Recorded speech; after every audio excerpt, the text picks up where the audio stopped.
quick, we have a content emergency. We need all the content marketers and the SEOs. But first, a quick message from our sponsor. Finding a good SEO partner that specializes in content marketing can be hard. Since 1999, Internet Marketing Ninjas has built its reputation on SEO and content marketing strategies. Internet Marketing Ninjas is run by Jim Boykin. I've known Jim for close to 20 years now. He's been a very hands-on SEO, he's a very hands-on CEO as well, and he's built a great team at the Internet Marketing Ninjas. From what I hear, their clients are very happy with them too. The Internet Marketing Ninjas could also help you with your Core Web Vitals and page experience update. They're very hands-on with that. They'll make the changes for you, not just provide the audit. So check them out at internetmarketingninjas.com. Thank you, Brian, for coming out during COVID to meet with me in person. It's a pleasure. It's a little weird being out there. I'm still not quite used to it. A little rusty. Yeah, Pardon the pun. It's a little rusty. It's interesting because some of my meetings I'm doing inside, some I'm doing outside. Yeah. And you don't know. It's like based on the day, like what's going on. Since we're all in Rockland County, near Muncie, it's the least unvaccinated place in the world, probably. No, I'm joking. It's pretty unvaccinated. I think the vaccination rate in Muncie, which is a place in Rockland, is close to 25%. Is it really? Wow. Okay. But where I live, which is literally just a neighbor zip code in Suffern or West Nyack, even here, it's like 80%. Yeah. So that sounds a little better. But I think we're both vaccinated. I didn't do any COVID tests. I should have. I have tons of boxes of COVID tests here. Well, you'll be happy to know I am. Okay. Well, I wasn't sure it was that kind of show, but no, this is a COVID show. We're only talking about not a COVID show. Who'd you vote for the election? Oh boy. Not looking for any divisiveness, are we? I'm trying to make you, get you on your toes. That's funny. In any event, so we know each other for a while. Yeah. Could you please tell people, at least in this camera over here, who you are and what you do? You betcha. Hey everybody, Brian Wallace, founder and president of NowSourcing. It's a content marketing agency that focuses on infographics that I started with my wife just over 15 years ago. I didn't know you started with your wife. I did. Is she like a silent partner? Pretty much, yeah. You're the face. Yeah, I'm kind of the day-to-day. She's more big picture, so when we have to do a lot of the complex decisions, it's us. Yeah. And you're based where now?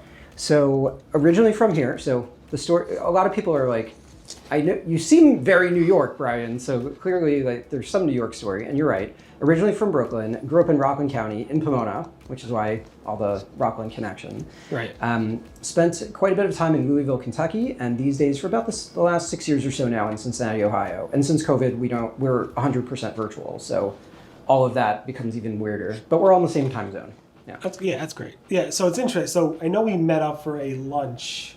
Yeah. At some point. With Aaron a while ago, yeah. Right, Aaron Freeman. Yep. Anybody else there? No. No. I think it was just us, but I feel like we've come across each other at different search marketing conferences, and we both know Tamar from your company from a long time ago. Yeah, it's a small world, because like you're kind of in the SEO world, but you're kind of not. Yeah. You're too cool for SEOs.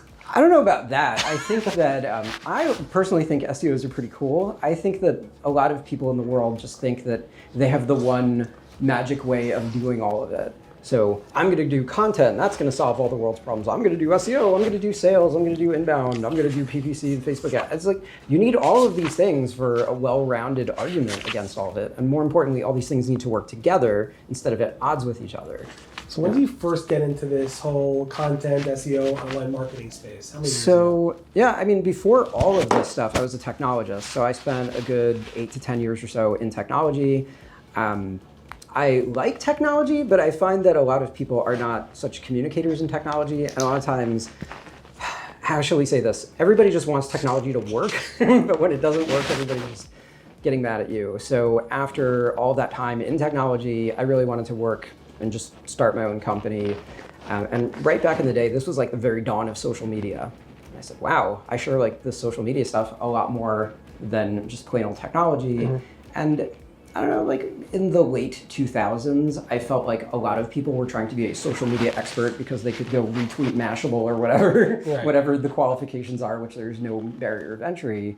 So I saw a couple of people in the world doing infographics in maybe like 2008. And I said, wow, we're really good at content, storytelling, visuals, and making things viral, although I hate that phrase, but at least getting people's attention. I think a lot of people need to focus more on the signal than the noise. Noise is for a rock concert. Signal is for when you're trying to do things on the internet, right? So I said, let's just stop all this social stuff all over the place because we were spreading ourselves thin. Everybody wanted us to be everything to everyone. Twitter changes their background and everybody freaks out. And it's like, calm down, everything's gonna be okay, right? I mean, it's just not that serious. So we were a pioneer in the infographic side of content marketing, but just an infographic or just a graphic or just content by itself without all the adjoining pieces, I think is an incomplete strategy. Interesting. So I guess, I'm trying to think. So this is end of 2000. I mean, end of 2000s. Yeah, so we started in 06. We got into infographics in 08. Yeah. Okay. Before most people went insane with infographics. Right. There was a moment where everybody thought they were good at it. Kind of like Google. Remember that? Google had to take a policy about infographics. At the same time, Google says to make great content that people want to share. So you can make the argument that, I mean, you wouldn't say that, I guess you could say TV news is bad, but to just trash an entire medium seems a little bit ridiculous, wouldn't you say? Yeah, for sure. It's funny because there's an infographic by somebody back in 2011 about Google's war on spam, which is funny. And I think back in 2011, Google said, or 2012, Google said something around like infographics links are never going to work. But sure, again, they're not. Make the infographics necessary for the I mean, we've made infographics for Google, so whatever. Right, but it's not like your main purpose, again, is to make the infographics that users want to consume, that they like, they want to share on social media, that get the attention and drive the actual conversion, whatever that conversion might be. Right. It might be downloading a white paper, it might be, making a phone call to the customer. Yeah, I mean, listen, they still get links, and I'd say that they do more than their fair share than other kinds of content. But I think the way that people think about links is a little bit incomplete. So a content marketer writes content and doesn't necessarily get links. Okay, that's not necessarily going to work. An SEO, at least the link builder side, is going to look at certain fundamentals, and we can argue about DA and different things and how good those are as a yardstick for the world. And then you can look at the way PR looks at stuff. But I think, and then you have people that are doing all sorts of gray and black hat kinds of things, which we're not even going to get into here because I don't like touching any of that stuff. But I think at the end of the day, when you make a super premium piece of content through infographics, whatever kinds of other kinds of content marketing, and you reach out to people in the media, bloggers, and so on, it's there because it editorially passes and people say, yes, this is well researched and well thought out and looks good and keeps and holds the attention of the reader. Right. That makes sense. And like anything that's really good, it seems like SEOs kind of ruin it.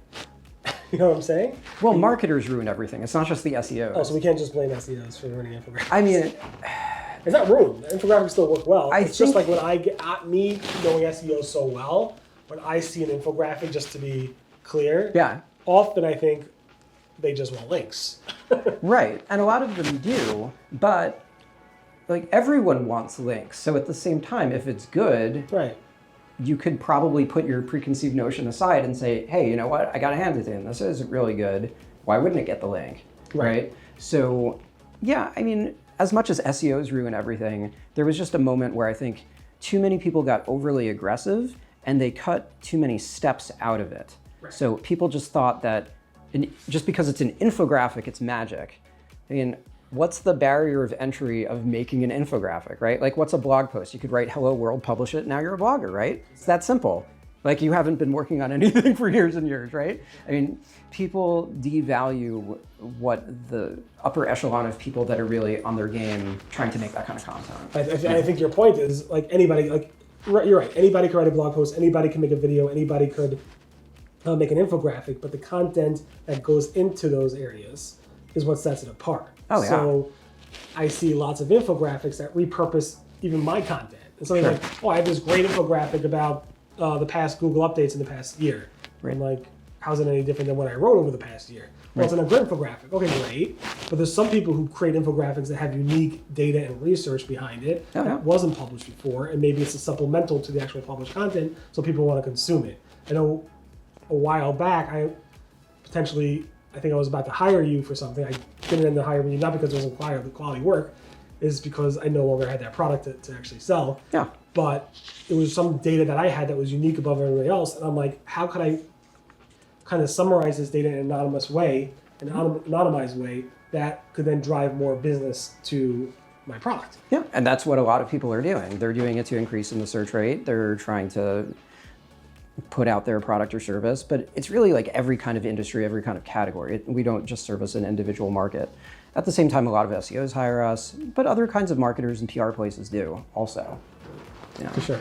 And how much of your business, I guess, is infographic versus other things? How do you lay out your business? Yeah, it's mainly this. We're using this as a strategy. So if you've got the world's best bagel, you're not going to start making muffins and pizzas, right? So it seems kind of weird. Like people are like, are you crazy? Maybe I am a little bit. But why on earth would you just stick with this as a strategy? And the answer is because it works. Like, I'm not insane when it comes to that anyway. I think that if you have something that works, and sure, you adapt over time, I mean, we have a world-class reputation in doing this. So your specialty is that, and there's no one that comes close to you. Right, exactly. So, I mean, if you abstracted a layer, it really is content marketing, but it has pieces of what SEOs like and what PR people like and what content people like, and some kind of design in it also. But I don't just believe in design to hang it up on a museum wall or whatever. I like when design meets some kind of business functionality. Otherwise, it doesn't really make sense.